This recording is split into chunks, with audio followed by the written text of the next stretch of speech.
তো গাইস কিছুদিন আগে এফএফপিসি 2025 এর ফাইনাল হয়ে গিয়েছে। আর এই ফাইনালের কিছুদিন আগে জব ব্রেকার্স চিতা অসুস্থ হয়ে পড়ে, কিন্তু সে জানতো তাকে ছাড়া তার দল কখনো জিততে পারবে না। তাই সে হাসপাতালের বেড থেকে অসুস্থ শরীর নিয়েও ফাইনাল খেলতে চলে আসে, শুধুমাত্র তার দলের জন্য, তার স্বপ্নের জন্য।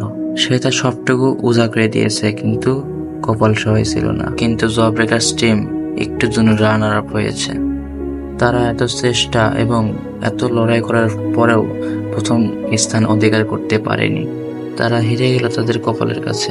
তখন জেবিসি তা বলতেছিল, এমন জিনিস কেন শুধু আমার সাথেই হয়। এই ফাইনাল শেষ হওয়ার সাথে সাথে জেবিসি তা হাসপাতালে ভর্তি হয়। কিন্তু হাসপাতালে ভর্তি থাকলে কি হবে, কিছুদিন পর তার অবস্থা খুবই খারাপ হয়ে যায়।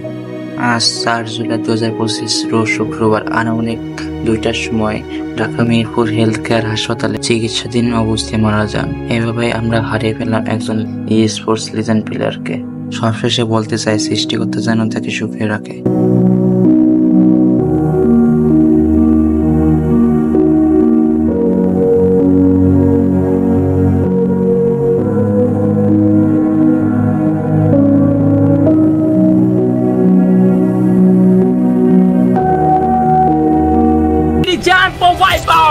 জেবি এন্ড রেড হক্স এবার দুটো team head to head battle করবে। যে দল 2 আসরে চ্যাম্পিয়ন হতে পারে। জব ব্রেকার্সের অবস্থা দেখুন, চিতা রিভাইভ করছেন, চিতা নিজেকে হিল করছেন এবং একই সঙ্গে ফ্লিকারের স্নাইপার শটকে এবার আর কোনোভাবেই কিন্তু তিনি ইগনোর করতে পারবে না। Pressure pressure pressure and D2 all says goodbye.